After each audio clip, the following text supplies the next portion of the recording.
Hello, everybody. Rabbi Reuven Kigel talking to you from the Emet Home Office in Queens, New York. Today I want to speak about having a good eye. Now, having a good eye is very important, as I like to speak about all the time, because it allows you to be happy. Because instead of seeing the bad things in the world, you see the good things in the world. But the real question is, how do we get a good eye? Right? And there's many ways to do it.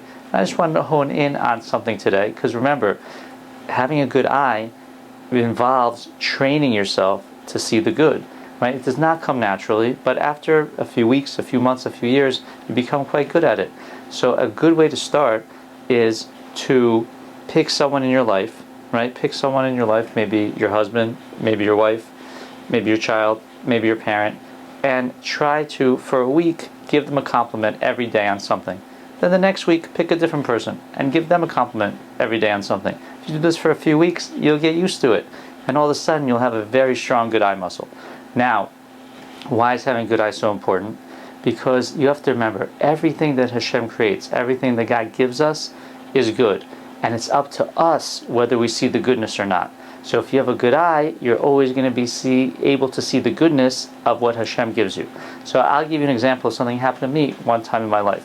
I happened to be online in a nice kosher restaurant, and there was an Israeli guy online next to me. And he asked me very politely, "How are you doing?" So I said very politely, "Baruch Hashem." So he said to me, looked at me, goes, "You religious people, I can't get a straight answer from you. You're always Baruch Hashem, right? You're always saying, thank God." So I told him, I said, "You're asking the wrong question." So he said, "What do you mean?" I said, "Well, if you really want to know what a religious person thinks and really how he's doing, then what you have to ask him is the following question.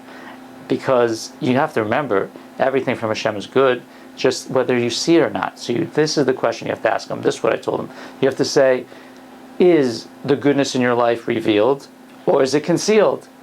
So he pondered it, what I told him for a moment, and he said, "Okay, I was wondering, is the goodness in your life revealed or concealed?" So I looked at him and I said back, "It's revealed, Baruch Hashem." That is the power of having a good eye.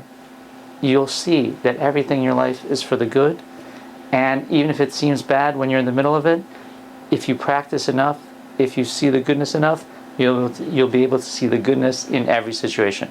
Have a great Shabbos.